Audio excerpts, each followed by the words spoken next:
Nah, kalau ini baru gila ini. Ini teruntuk Anda yang galbay di Kredivo. Ini katanya ya, debt collector Kredivo membawa RT dan RW ke rumah debetur hanya semata hutang di 500.000, menerimanya cuma 450, tapi harus dibayar sebanyak 1 juta. Ya, gila gitu. Siapa di sini yang mengalami telat bayar di Kredivo, Kredivest? Mungkin bisa isi di kolom komentar. Mana tahu Anda mengalami hal yang sama. Ini tepat banget video saya bahas tentang hal yang mana Anda telat bayar di Kredivo tapi mendapatkan hal serupa ya. Debt collectornya datang mau bawa RT, bawa RW, ya kan? Habis itu Anda diminta untuk membayar lunas semuanya. Ketakutan nggak? Ya ketakutan dong. Dalam bayangan apa? Dalam bayangan apa kata tetangga nanti kalau misalnya hal ini terjadi gitu loh. Otomatis kita akan dipandang buruk oleh tetangga. Pasti tetangga juga mengira, wah ini orang gimana sih, utang ya bayarlah. Masa utang nggak dibayar ya? Pasti asumsinya seperti itu ya kan. Pasti Andanya akan berpikir, wih gimana nih bang nanti kalau tetangga saya tahu gitu loh, kalau orang-orang di lingkungan saya tahu, saya bisa malu banget ya kan. Oke, ini ada curhatan dari salah satu follower saya juga di Instagram yang mana dia telat bayar di Kredivo, tapi yang bersangkutan itu didatangi atau bakal didatangi. Ini bakal atau didatangi sih sebenarnya sih, tapi kita baca dulu pertanyaannya dengan lengkap biar teman-teman juga paham, dan saya juga akan mencoba memberikan masukan atau solusi dari sudut pandang yang berbeda. Mana tahu dengan cara pandang saya itu teman-teman bisa terbantu sedikit gitu ya. Oke, di sini mungkin di sebelah saya pajang. Assalamualaikum Kak, saya minta solusi. Waalaikumsalam. Boleh, nanti teman-teman juga yang mau bertanya sama saya juga boleh ya, Instagramnya ada di pojok bawah. Saya punya hutang di APK Kredivo dulu sebelum nikah sama suami dan belum kenal sama suami. Jujur saya dulu LC pemandu karaoke kah? Saya pikir bisa bayar lah, ternyata saya keduluan dipinang orang. Oke, jadi bagus lah itu ya kan. Dia sudah berutang, tapi ya apa boleh buat, kita keduluan dipinang orang ya. Kalau ada orang yang mau minang kita ya mereka harus siap dong dengan segala kekurangan yang ada, dan mereka juga harus siap juga dong menafkahi kita, dan dari hasil nafkah tadi itu kan bisa dikumpulin untuk membayar hutang ya kan.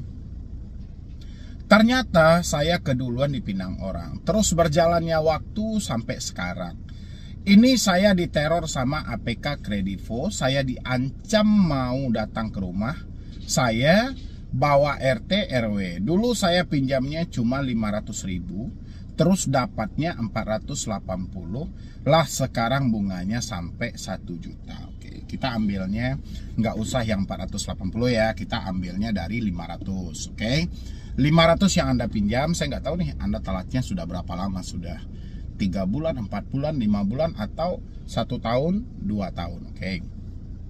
Terlepas dari hal itu, ada aturan dari Otoritas Jasa Keuangan bahwasanya di sana juga tertuang dalam POJK-nya menyampaikan bunga denda tidak boleh melampaui 100%. Ya. Ketika Anda meminjam sebanyak 500.000, habis itu pinjol melakukan penagihan sampai di 1 juta dengan dijumlahkan semua total keterlambatan Anda ditambah dendanya nanti ya, kalau terlambatnya sudah 6 bulan 7 bulan ya memang seperti itu, aturan dari OJK juga seperti itu. Sebanyak-banyaknya Anda cuma boleh ditagih 100%. Oke, jadi kalau 500 pokok utang Anda ditambah bunga denda dan biaya layanan sampai juga 100% sebanyak 500.000, 500 ditambah 500 sama dengan 1 juta. Berarti cocok dong, ya kan? Anda ditagih sebanyak 1 juta walaupun Anda hanya mendapatkan 480 dari jumlah pinjaman Anda sebanyak 500.000. Oke. Habis itu di sini dia menyampaikan, saya diteror sama APK Kredivo, saya diancam mau datang ke rumah, saya bawa RT dan RW. Ya kalau sebatas ancaman sih nggak ada masalah ya kan, itu kan hanya katanya gitu. Dan lagi juga mereka akan berpikir masa 500.000 mereka harus bela-belain jauh-jauh sampai ke daerah. Tapi ya terserah lah mereka mau kirimkan DC lapangan ke rumah Anda atau tidak, mau bawa RT atau RW. Tapi kalau masih katanya berdasarkan chat WhatsApp yang dikirim, berdasarkan SMS yang dikirim, berdasarkan email yang dikirim, Anda tidak perlu overthinking terlalu jauh. Nggak perlu juga Anda takut misalnya, wih terkadang saya mikirnya bang, misalnya tahu tetangga nanti gimana, tahu ini nanti. Yang penting jangan ditambah lagi beban Anda gitu loh.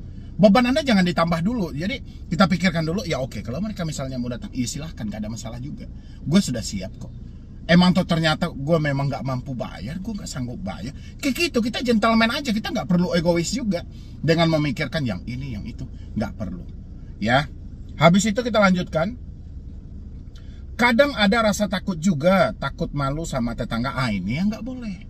Ya, kadang ada rasa takut juga, takut malu sama tetangga. Emang ketika kamu miskin, tetanggamu pernah membantumu? Ya, emang ketika kamu tidak bisa makan, tetanggamu ngasih makan kamu? Ya oke, kita memperhatikan yang namanya kita hidup bersosialisasi, ya, kita hidup bermasyarakat, kita juga memikirkan. Tapi kita tidak perlu memikirkan ocehan dan omongan orang lain. Yang penting kita pegang prinsip, hidup saya ya hidup saya, hidup mereka ya hidup mereka. Selagi mereka tidak mengganggu saya, ya sudah silakan. Ya, dan saya pun juga seperti itu. Selagi saya tidak mengganggu mereka, persetan dengan mereka. Ya, jadi buang jauh-jauh rasa malu Anda. Jangan sampai gara-gara malu sama tetangga tadi, Anda malah terjerumus dengan hal yang tidak semestinya. Contoh, supaya si DC tidak datang ke rumah, kebetulan Anda tidak mempunyai uang dan Anda rela-relakan untuk mencari talangan dana ke tempat lain, minjam sama orang, atau gali lubang tutup lubang. Ini lebih parah lagi daripada rasa malu yang mau Anda tutup. Ya, paham ya? Habis itu sekarang buat kebutuhan hidup makan aja susah, apalagi kerjaan suami kadang kerjanya nggak teratur. Nah, ya kan, hidup aja sudah susah, ngapain kita mikirin tetangga? Kita susah aja tetangga nggak bantu kok. Ya, yang penting kan kamu tidak mengganggu mereka. Soal DC datang, kan DC-nya datang ke rumahmu. Jadi persetan ya dengan ucapan mau tetangga ponis apa, mau ponis apa, terserah, yang penting jangan singgung hidup dan pribadi kita. Udah itu aja. Oke? Jadi nggak perlu kita pikirkan omongan si A, omongan si B, si C. Nggak penting. Yang penting bagaimana kita memperbaiki hidup kita untuk kedepannya. Dan jangan lagi bersentuhan dengan yang namanya pinjaman online. Oke? Habis itu tapi terkadang di rumah sendiri, kadang ada rasa takut didatangi DC. Soalnya ditelepon sama WA udah ngomongnya kasar. Oke, kalau misalnya dia ditelepon dan WA sudah ngomong kasar, coba dulu ambil inisiatif. Bisa dimatikan dulu nomor teleponnya, bisa dimatikan dulu WhatsAppnya, atau diganti aja nomornya sementara supaya kamu tidak membaca lagi atau tidak mendengar lagi ucapan mau chat-chat yang mereka kirim via WhatsApp. Ya, kalau itu memang menjadi landasan dasar ketakutan itu terjadi, supaya pemikiran kita tidak melalang buana. Apakah kita salah nanti bang kalau kita ganti nomor, hapus WhatsApp? Nggak salah. Kita karena kita sayang sama diri kita, supaya kita tidak terhanyut dengan ketakutan setiap hari ketika mereka menelpon, ketika mereka menchat, kita sayang juga sama diri kita. Makanya kita putuslah yang namanya komunikasi. Supaya kata-kata nakal dari debt collector tadi tidak mengganggu ke dalam kehidupan kita. Ya. Habis itu soalnya ditelepon sama WA udah ngomongnya kasar. Oke, sekasar apapun itu nggak usah dipedulikan. Simpan aja bukti-buktinya. Dan kalau kamu terlalu capek nantinya, tinggal diganti aja nomor. Kalau soal sama suami, mungkin bisa dibicarakan, cari waktu-waktu yang tepat. Mungkin bisa dibicarakan sama suami, biar suami juga ikut membantu dan mensupport ya. Apa solusinya ya bang? Solusinya tetap tenang aja gitu loh. Jadi kalau misalnya permasalahannya hanya ada pada telepon, hanya ada pada WhatsApp, ya ganti aja hal itu. Tapi yang permasalahan yang satu tadi, karena malu sama tetangga, jangan gara-gara hal ini memicu Anda untuk menjadi bertindak di luar dari logika yang ada gitu. Sampai gali lubang tutup lubang, hutang yang semula hanya 500.000 ditagih sebanyak 1 juta, tahu-taunya bulan depan hutang Anda mencapai 15 juta. Karena apa? Karena Anda gali lubang tutup lubang.